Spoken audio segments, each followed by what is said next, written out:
तो आज मैं आपको एक अनोखी रहस्यमय कहानी सुनाऊंगा। अगर आप चैनल पर नए हैं तो अभी सब्सक्राइब कर ले तथा कहानी पूरा देखें। अंत में एक अनोखा रहस्य छुपा है। धन्यवाद। तो सुनिए। बहुत समय पहले की बात है। समुद्र के तट पर बसे एक छोटे से गांव में सोमनाथ नाम का एक मछुआरा रहता था।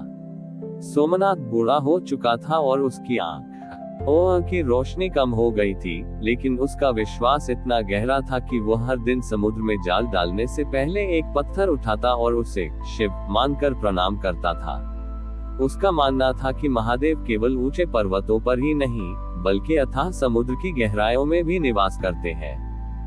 गांव के अन्य मछुआरे उसका मजाक उड़ाते थे, क्योंकि सोमनाथ अक्सर मछली पकड़ने के बजाय समुद्र किनारे पड़े शंख और सीपियां बटोरने में समय बिताता था। वह कहता था कि ये समुद्र के गहने हैं, जिन्हें महादेव ने खुद सजाया है। एक बार समुद्र में भयानक तूफान आया। कई हफ्तों तक मछुआरे समुद्र में नहीं जा सके और गांव में भूखमरी की स्थिति पैदा हो गई। गांव के मुखिया ने घोषणा की कि जो कोई भी इस अशांत समुद्र से सबसे कीमती वस्तु लेकर आएगा, उसे राजकोष से स्वर्ण मुद्राएं दी जाएंगी। सब बड़े बड़े जाल और नावें लेकर निकले, लेकिन लहरें इतनी ऊंची थीं कि कोई दूर नहीं जा सका। सोमनाथ अपनी जर्जर छोटी सी नाव लेकर समुद्र के बीचों बीच चला गया। उसे डर नहीं था, क्योंकि उसे लगा कि यदि वह डूबा भी तो महादेव की गोद में ही जाएगा। आधी रात को जब वह ध्यान में था, उसे समुद्र के भीतर से एक मंद रोशनी दिखाई दी। उसने अपना पुराना जाल उस रोशनी की ओर फेंका। जब उसने जाल खींचा तो उसमें कोई मछली या रत्न नहीं था, बल्कि एक मिट्टी का दिया था जो पानी के भीतर भी जल रहा था। जैसे ही सोमनाथ ने उस दिए को छुआ, समुद्र की लहरें शांत हो गईं और आकाश साफ हो गया। उस दिए की रोशनी में उसे पानी की सतह पर साक्षात महादेव के चरणों के निशान दिखाई दिए। महादेव वहां प्रकट हुए, लेकिन उनके हाथ में त्रिशूल नहीं, बल्कि एक साधारण नागर हल था। महादेव ने सोमनाथ से कहा, पुत्र, संसार को लगता है कि मैं केवल संहार करता हूँ, लेकिन मैं हर उस बीज की रक्षा भी करता हूँ जो धैर्य के साथ धरती या समुद्र की कोख में पला होता है। तुमने इस तूफान में भी अपना धैर्य और विश्वास नहीं खोया।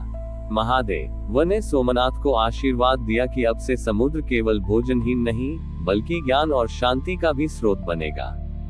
जब सोमनाथ गांव वापस लौटा तो उसके पास न सोना था न चांदी, केवल वही जलता हुआ मिट्टी का दिया था।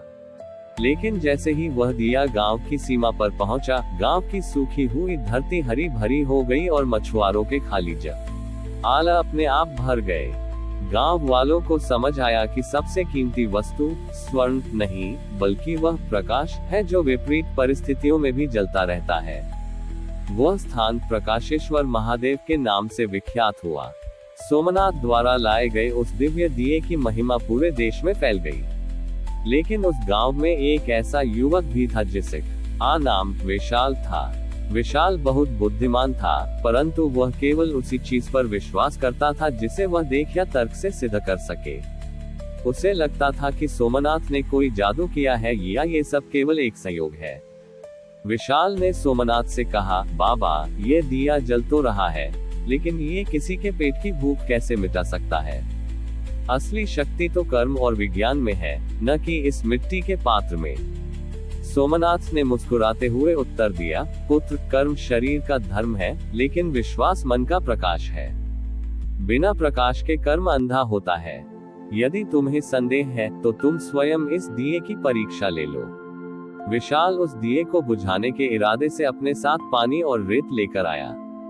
लेकिन जैसे ही वह दिए के करीब पहुंचा, उसे दिए की लौ में अपना ही प्रतिबिंब दिखाई दिया, परंतु वह प्रतिबिंब आज का नहीं, बल्कि उसके उन पुराने क्षणों का था जब वह डरा हुआ और अकेला था।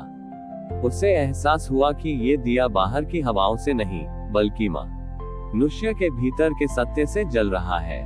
अचानक उस दिए की लौ से एक दिव्य वाणी गूंजी, विशाल, तर्क की सीमा वहां समाप्त होती है जहां अनुभव का द्वार खुलता है।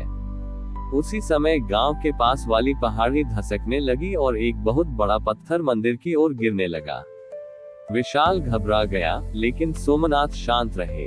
उन्होंने वह दिया विशाल के हाथ में थमा दिया और कहा, इसे उठाओ और महादेव का स्मरण करो।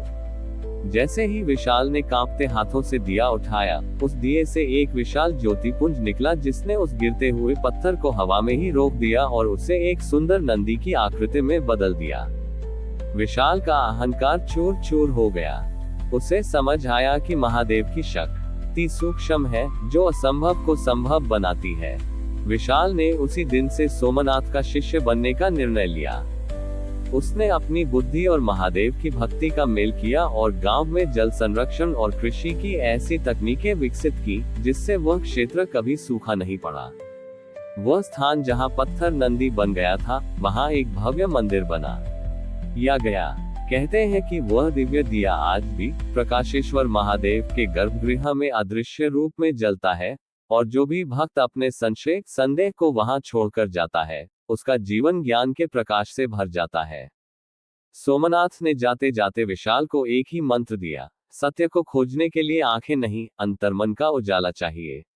उद्धरण चिन्ह। हमारी और भी आध्यात्मिक एवं अनोखी कहानियां देखने के लिए हमारे चैनल पर जाएं तथा धार्मिक एवं पौराणिक अनोखी कहानियां हमारे चैनल पर है। कृपया जाके देखें तथा हमारे चैनल को सब्सक्राइब करके रखें और वीडियो लाइक जरूर करें। धन्यवाद।